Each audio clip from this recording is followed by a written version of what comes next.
Hi friends అందరికీ. ఇక్కడైతే అత్తమ్మ వాళ్ళ ఇంటి ముందు వచ్చేసి బెండకాయ చెట్లు, వంకాయ చెట్లు అయితే పెట్టారు. ఇక్కడ మేము వచ్చి రాగానే ఇక్కడ ఇంటి ముందైతే బెండకాయలు అయితే ఫ్రై చేసింది. ముందు రోజు ఇక్కడ వచ్చేసి వంకాయలు తెంపుతున్నాను, వంకాయ కర్రీ చేద్దామని చెప్పేసి అత్తమ్మ అంది. అందుకని చెప్పేసి వంకాయలు అయితే అన్నీ కూడా కోస్తున్నాను. ఇక్కడ వచ్చేసి మనకి మార్కెట్లో తీసుకుంటే ఏంటంటే అవి ఎప్పుడో కోసి పెడతారు. అలాగే మనకి కెమికల్ ఫుడ్ అనమాట. ఎందుకంటే వాళ్ళకి దిగుబడి ఎక్కువ రావాలి కాబట్టి మనకి అలా చేస్తూ ఉంటారు. అదే మనం ఇంటి ముందు పెట్టుకుంటే మనకి కెమికల్ లెస్ ఫుడ్ మనకి ఎప్పుడు కావాలంటే అప్పుడు ఫ్రెష్గా తెంపుకొని వండుకోవచ్చు. అది చాలా హెల్దీ కదా. కానీ ఎంతైనా కూడా మనకి పల్లెటూరికి అలాగే సిటీకి చాలా డిఫరెంట్ ఉంటుంది.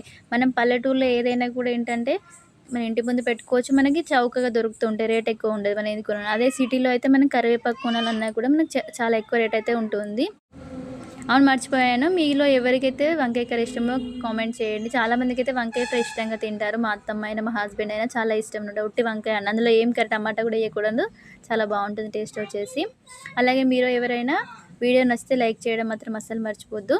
Bye friends.